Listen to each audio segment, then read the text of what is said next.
కాశ్యపాన్వయసంజాతం శరణ్యార్యపదాశ్రితం వైరాగ్యజలధిం వందే రంగరామానుజం మునిం. అందరికీ దాసోహం.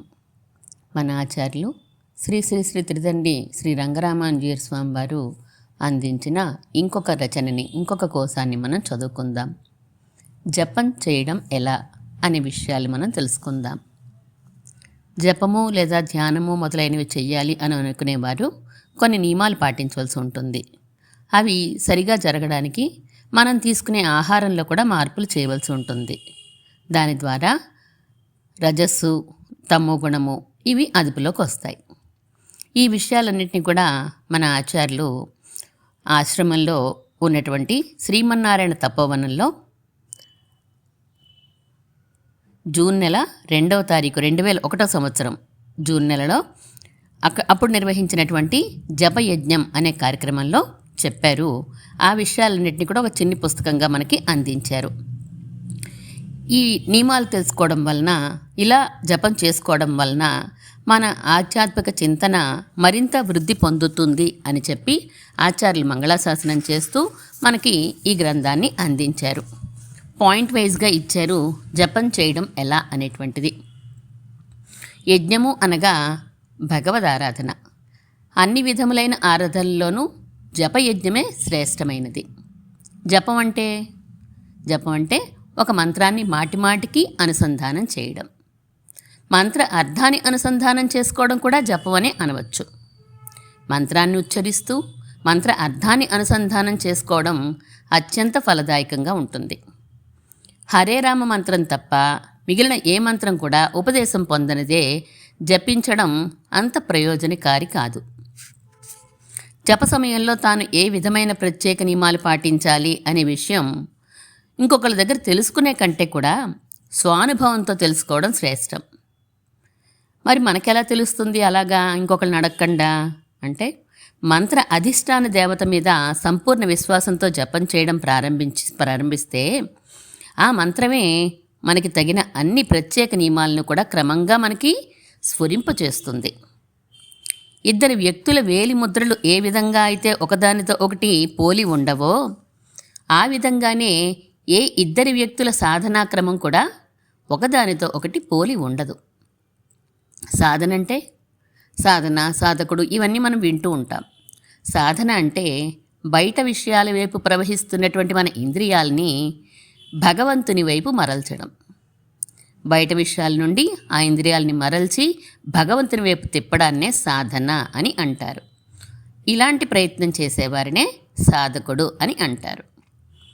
అయితే సర్వసాధారణంగా ఏ నియమాలను పాటిస్తే ఇంద్రియాలు కొంచెమైనా వశపడతాయో వాటిని తెలుసుకోవడం ప్రారంభంలో చాలా ఉపయోగంగా ఉంటుంది. ఇంద్రియాలు ఎక్కడుంటాయి? ఇంద్రియాల స్థానం మనస్సు.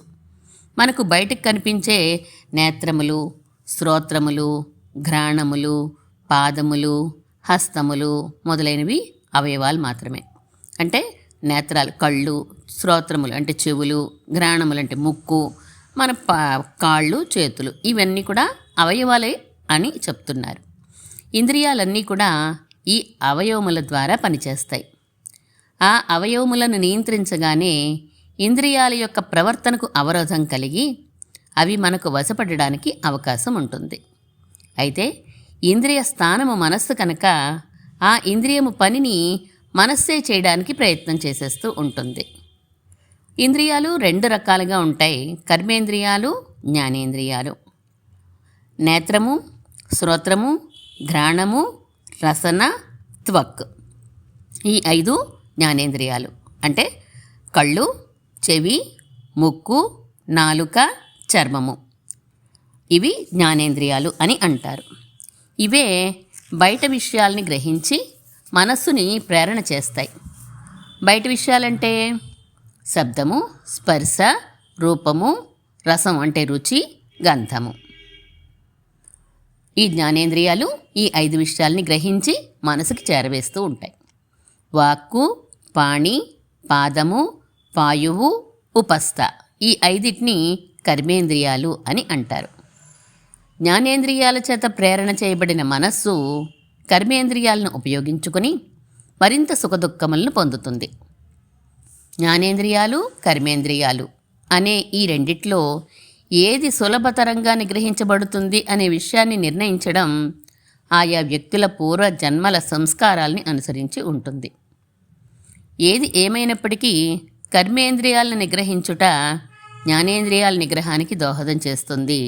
చివరగా మనసును నిగ్రహించడానికి ఉపయోగిస్తుంది.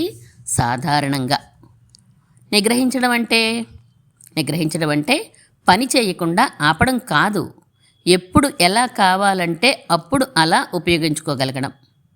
ప్రస్తుతం మనం ఇంద్రియాలు ఏ విధంగా కోరితే ఆ విధంగా ప్రవర్తిస్తూ ఉంటాం. మనం పెద్ద పులుల వంటి క్రూర జంతువులను, పొగరబోతు వృషభముల వంటి సాధు జంతువులను వరుసపరుచుకోవాలంటే, అంటే అవి మన ఇష్టం వచ్చినట్లు ప్రవర్తించాలి అంటే వాటికి ఇచ్చే ఆహారాన్ని ఆపేస్తారు. అది నిలిపేసి అవి ఆహారం కోసం ఆతృత పడుతూ ఉంటే కొద్ది కొద్దిగా మరల ఏర్పాటు చేసి మన దయా దాక్షిణ్యాల మీదే అవి ఆధారపడి ఉన్నాయి అనే విషయాన్ని అవి గ్రహించేలా చేస్తారు. ఆ స్థితి పరిపక్వత చెందగానే మనకు నచ్చిన విధంగా వాటిని మలుచుకోవడం వంటిదే ఈ ఇంద్రియ నిగ్రహం కూడా. అంటే జ్ఞానేంద్రియాలకు కానీ కర్మేంద్రియాలకు కానీ ఆహారం అందించకుండా ఉండాలి. నేత్రాలకు ఆహారం అంటే ఏదైనా ఒక రూపాన్ని చూడడం, శ్రోత్రములకు ఆహారం అంటే శబ్దాన్ని వినడం, ఘ్రాణమునకు ఆహారం అంటే వాసన చూడడం, రసనకు ఆహారం అంటే రుచి చూడడం, త్వక్కుకు ఆహారం అంటే స్పృశించడం, వాక్కుకు ఆహారం అంటే మాట్లాడడం, హస్తములకు ఆహారం అంటే పనులు చేయడం, పాదములకు ఆహారం అంటే నడవడం, పాయువునకు ఆహారం అంటే విసర్జించడం, ఉపస్థకు ఆహారం అంటే స్త్రీ పురుష సంగమం, మనసుకు ఆహారం అంటే ఈ 10 ఇంద్రియాలతో చేయగలిగిన అన్ని విధములైన కార్యకలాపాలు అనేక విధాలుగా ఊహించి తృప్తి పడుతూ ఉంటుంది ఈ మనస్సు. జపయజ్ఞంలో వాక్కు, పాణి, పాదము, ఆహారము లేకుండా ఉంటాయి. మౌనవ్రతంతో వాక్కు మరింతగా ఆహారాన్ని కోల్పోతుంది. ఒకే ఒక్క పర్యాయం భోజనం చేయడం ద్వారా పాయువుకు ఆహారం తగ్గుతుంది. ఆ భోజనం ఎటువంటి మార్పు లేకుండా ఉన్నప్పుడు రసనకు ఆహారం తగ్గిపోతుంది. ఆ భోజనం అత్యంత సాత్వికం అవుతున్నప్పుడు ఉపస్థకు ఆహారం తగ్గిపోతూ ఉంటుంది. ఇక మిగిలిని నేత్రము, శ్రోత్రము, ఘ్రాణము, త్వక్, ఈ 4 చాలా మొండివి. చిరకాలం తీసుకుంటుంది వాటి విషయం ఆలోచించడం కూడా. మొత్తం ఈ 10 నిగ్రహించబడిన తర్వాత మనస్సు నిగ్రహించబడగలదు. ఒక కోరికతో జపయజ్ఞానికి సిద్ధపడే వారికి ఈ విధమైన నిగ్రహం మరింత కష్టంగా ఉంటుంది. ఎందుకంటే ఆ కోరిక ఈ ఇంద్రియాల్లో ఏదో ఒకదానికి సంబంధించి ఉంటుంది కనుక ఈ ఇంద్రియానికి ఆహారం ఆశని కల్పిస్తున్నట్లే కదా. ఆహారం నీకు దొరుకుతుంది అనే ఆశ ఉంటుంది. అందుచేత ఇంతవరకు చెప్పినవి ఇక ముందు చెప్పబోయేవి కూడా మోక్షానికి అనగా భగవద్ అనుగ్రహం కోసం ఆశపడే వారికి మాత్రమే వర్తిస్తాయి. నేనే ఆ భగవంతుణ్ణి అని గ్రహించడమే లక్ష్యంగా ఉండేవారికి ఈ జపయజ్ఞం పెద్దగా ఉపకరించదు. జపం చేయడం 3 విధాలు. 1 స్పష్టంగా తన చెవికి మాత్రం వినపడేటట్లు మంత్రాన్ని ఉచ్చరిస్తూ చేయడం. 2 పెదవులు కదుపుతూ శబ్దం బయటికి రాకుండా జపం చేయడం. 3 మానసికంగా జపం చేయడం. మానసిక జపం మిక్కిలి శ్రేష్టమే అయినప్పటికీ జపం జరుగుతుందో లేకపోతే ఆలోచనలు నడుస్తున్నాయో తెలియని స్థితి ఏర్పడుతుంది ప్రారంభ దశలో ఉన్నటువంటి సాధకులకు. అందుచేత కనీసం 1-2 సంవత్సరాలు జపాన్ని మానసికంగా ప్రయత్నించకపోవడమే మంచిది. ముందుగా తన చెవులకు మాత్రం వినిపించేటట్లు జపాన్ని ప్రారంభించి కొనసాగిస్తూ ఉండాలి. కొంతసేపటికి విసుగు వేసి నోరు శబ్దాన్ని చేయడం ఆపేస్తుంది. మరల బలవంతంగా దానిని అందులో ప్రవేశపెట్టాలి. ఇలాంటి సాధన సుమారు 120 గంటలు గడిచేసరికి తనంత తానే పెదవుల కదలికతో జపం అలవాటవుతుంది. అప్పుడు ఇక శబ్దం చేయమని నాలుకను ప్రేరణ చేయనక్కర్లేదు. కానీ ఈ 20 గంటలు 15 రోజుల్లో ఖర్చు పెట్టడం ఉత్తమం.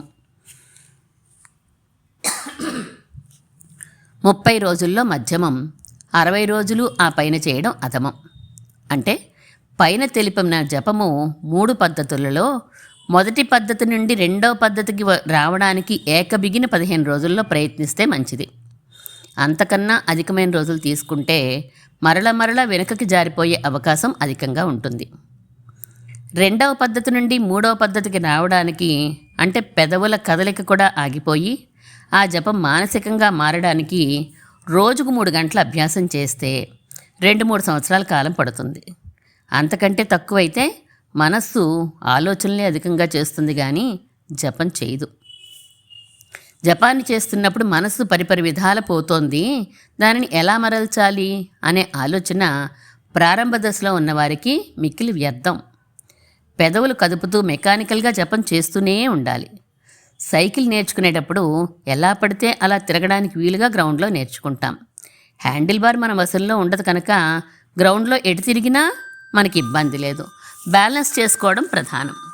హ్యాండిల్ బార్ త్రిప్పడం కూడా అలవాటు అవగానే రోడ్డు మీదకి వెళ్ళి ఎదుటి నుంచి, వెనక నుంచి, ప్రక్క నుండి వచ్చే వివిధములైన వాహనాల్ని తప్పించుకోవడం చేతనవుతుంది. అలాగే ప్రారంభ దశలో మనస్సులోని ఆలోచనలు మరల్చడానికి పెద్ద ప్రయత్నం చేయకుండానే యాంత్రికంగా జపం చేస్తూ వెళ్ళాలి. మనస్సును మరల్చడానికి ప్రయత్నం ఎప్పుడు చేయాలో ఆ మంత్రమే మీకు సూచిస్తుంది. అప్పుడు రోడ్డు మీదకి వచ్చినట్లు హ్యాండిల్ బార్ త్రిప్పడం నేర్పగలుగుతుంది. రోజు మొత్తం మీద ఏ పని చేస్తున్నా మాటిమాటికి మంత్రమే నాలుకపై తిరుగుతూ ఉంటే మీరు ప్రారంభ దశను దాటే సమయం ఆసన్నమైందన్నమాట.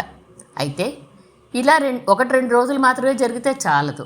కనీసం 2-3 నెలల పాటు నిద్రలో ఉన్నా, మేల్కొని ఉన్నా, మాట్లాడుతున్నా, చదువుతున్నా మంత్రమే జ్ఞాపకానికి వస్తుంటే అంతో ఇంతో అభివృద్ధి ఉన్నది అని సూచన. జపము సజావుగా జరగడానికి జపమాల ప్రధాన పరికరం. అది లేకుండా జపం చేయాలి అనుకునేవారు నిత్యం లేకుండా కోటగోడ ఎక్కగలము అనుకునేవారితో సమానం. ఏ మంత్రాన్ని జపం చేస్తున్నారో ఆ మంత్ర అధిష్టాన దేవతను ప్రతిష్ఠ చేసిన జపమాలను ఉపయోగించడం శ్రేష్టం. మంత్రం ఏదైనప్పటికీ తులసిమాలను జపమాలగా ఉపయోగించవచ్చు. ఇతర జపమాలను ఉపయోగించేటప్పుడు ఆ జపమాలకు తగిన మంత్రమునే జపం చెయ్యాలి. మెడలో ధరించిన జపమాలను జపానికి వాడకూడదు. జపం పూర్తయిన తర్వాత పూజా గృహాల్లోనే, పవిత్ర స్థలాల్లోనే ఉంచాలి. పర్వత ప్రాంతము, జీవనదీ తీరము, సముద్ర తీరము, గోశాల, వనము, మర్రి చెట్టు, రావి చెట్టు, భాగవతోత్తముల సన్నిధి, భగవత్ సన్నిధి, ఆచార్య సన్నిధి జపానికి మిక్కిలి శ్రేష్టమైనవి. ఇవన్నీ కలిసి వచ్చిన నాడు జపం వేగంగా ఫలిస్తుంది. పైన తెలిపిన వరుసలో ఒకదానికంటే ఒకటి ఉత్తమమైనది.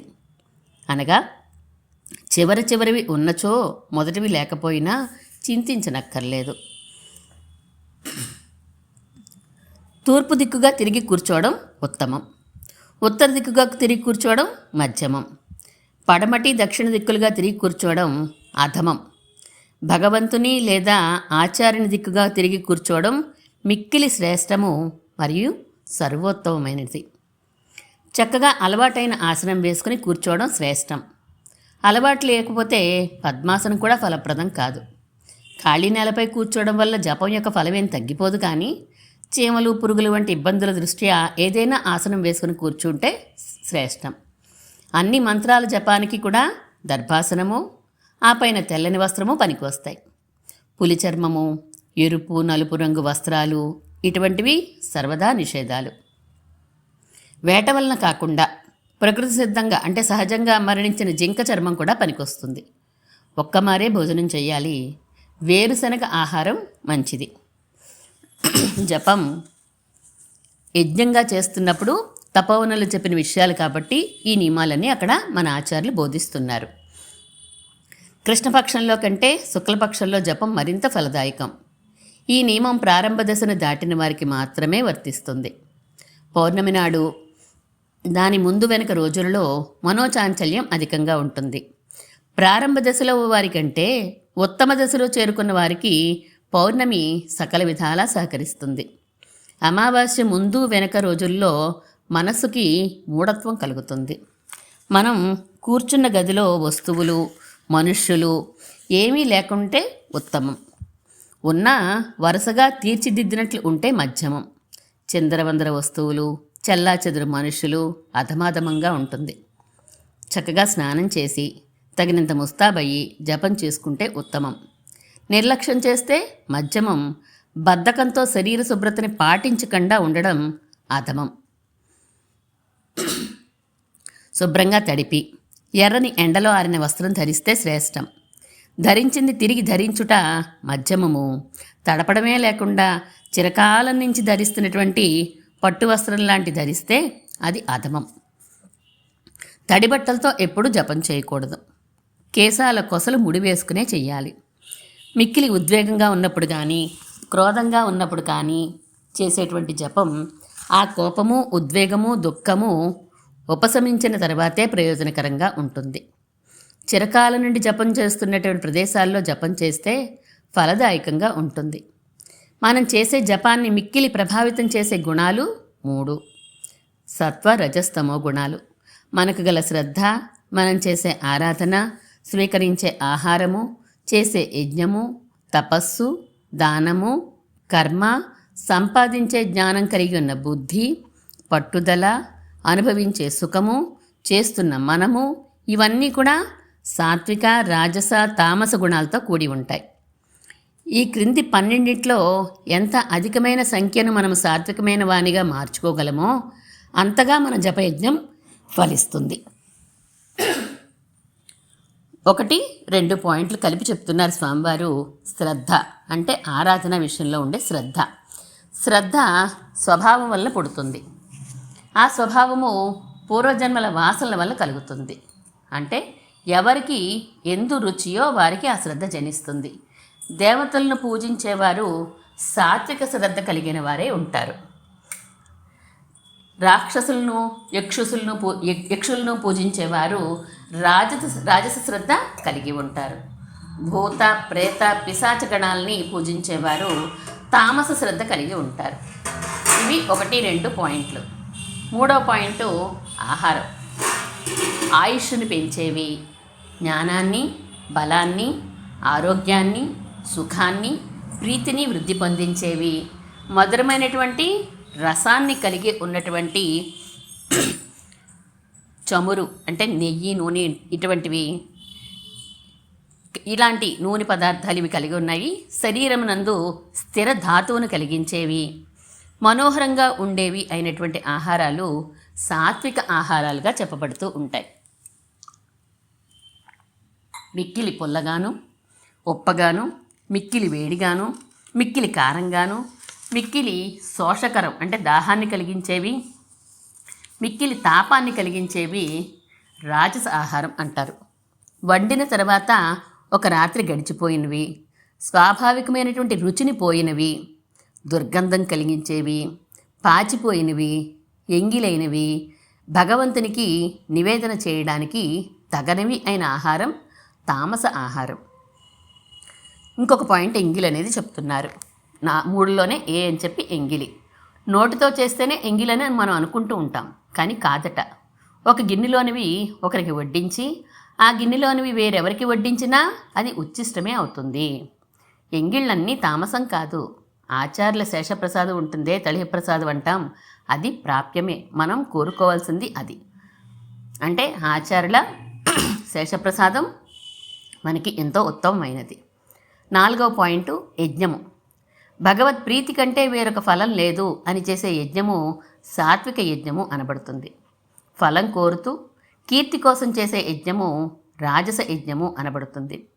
పెద్దల ఆజ్ఞ లేకుండా, శ్రద్ధ లేకుండా చేసే యజ్ఞము తామస యజ్ఞం అనబడుతుంది. 5వ పాయింట్లో మళ్ళీ పాయింట్స్ చెప్తున్నారు. తపస్సు. తపస్సు 3 రకాలుగా ఉంటుంది. శారీరకము, వాచకము, మానసికము అని 3 విధాలు. శారీరక తపస్సు అంటే దేవతారాధన, గురు శుశ్రూష మొదలైనటువంటివి. వాచకమైన తపస్సు వేదాధ్యయనం చేయడం, ఇతరులకు కష్టం కలిగించని మాటలు మాట్లాడడం. మానసికమైన తపస్సు అంటే మనస్సు నిర్మలంగా ఉంచుకోవడం, ధ్యేయ వస్తువుల యందు మనస్సు నిలపడం. ఫలాపేక్ష లేని తపస్సు సాత్విక తపస్సు. దంభంతో కీర్తి కోసం చేసే తపస్సు రాజస తపస్సు. తమ శక్తిని తాము ఆలోచింపక చేస్తూ ఇతరుల వినాశమే ఫలంగా కల తపస్సు తామస తపస్సు. 6వది దానం. ఇది కూడా 3 విధాలు. ప్రత్యుపకారం ఆశించకుండా చేసే దానం సాత్విక దానం.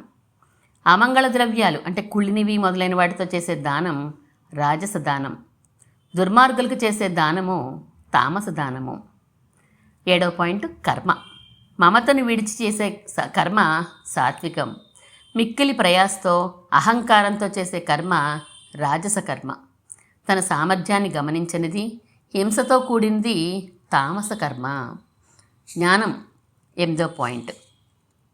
బ్రాహ్మణ క్షత్రియ వర్ణములు కానీ బ్రహ్మచర్యాది ఆశ్రమములు కానీ తెలుపు నిడుపు అంటే పొడవు అని భేదములను కానీ గమనించకుండా వానితో సంబంధం లేక అందరి యందు కూడా ఏకరూపమైన ఆత్మవస్తువు ఉన్నది అని గ్రహించడం సాత్విక జ్ఞానం. అలా కాకుండా శరీర భేదాలు అనుసరించి తెలుసుకోవడం రాజస జ్ఞానం. భూత ప్రేతాదుల ఆరాధనే కర్తవ్యము అనే జ్ఞానము తామస జ్ఞానంగా చెప్పబడుతూ ఉంటుంది. 9వ పాయింట్ కర్త. పట్టుదలతో ఉత్సాహంతో ఉన్నవాడు సాత్విక కర్త అనబడతాడు. లుబ్ధుడు అశుచి అయినవాడు రాజసకర్త. విషాదంతో ఉండేవాడు స్తబ్దుడు తామసకర్త. గౌరవనీయులు ఎదురుపడ్డారనుకోండి, వారికి నమస్కరించిన వాడు స్తబ్దుడు అని అనబడతాడు. 10వ పాయింట్ బుద్ధి అంటే వివేకం. మోక్ష సాధనభూతమైన కర్మలను ఆచరించాలి అని ఉండే బుద్ధి సాత్విక బుద్ధి. ధర్మాన్ని అధర్మంగా తోపించే బుద్ధి రాజస బుద్ధి. అధర్మాన్ని ధర్మంగా తోపించే బుద్ధి తామస బుద్ధి. ధృతి 11వ పాయింట్. ధృతి అంటే పట్టుదల. మోక్షమై ఫలంగా కలిగినటువంటి ప్రయోజనం కోసం పట్టే పట్టుదల సాత్విక ధృతి అనబడుతుంది. ధర్మార్థ కామముల కొరకు ఉన్న పట్టుదల రాజస ధృతి. స్వప్నాదుల విషయాలకు దుర్మానము అంటే మదం చేత పట్టుదలకు పోవడం తామస ధృతి. 12 సుఖం. మొదట దుఃఖం కలిగించినా చివరకు అమృతం ఏదో అది సాత్విక సుఖం. ఇంద్రియాలు విషయాలను పొందడం వలన మొదట అమృతంగా తోచినా కడకు అది దుఃఖాన్ని కలిగిస్తుంది, అది రాజస సుఖం. అనుభవకాలంలో కూడా మోహహేతువై దుఃఖాన్ని కలిగించేది తామస సుఖం అని అనబడుతుంది. ఇక్కడి వరకు మన ఆచార్యులు 43 పాయింట్స్ చెప్పారు. మిగిలిన పాయింట్స్ అన్నిటినీ కూడా జపం చేయడానికి ఏవే విధంగా మనకి సహకరిస్తాయో, మనం ఎలా ఆలోచించాలో ఇటువంటివన్నీ కూడా తర్వాత తెలుసుకుందాం. శ్రీమన్మహాభూతపురే శ్రీమత్కేశవ యజ్వరః కాంతిమత్యాం ప్రసూతాయ యతిరాజాయ మంగళం.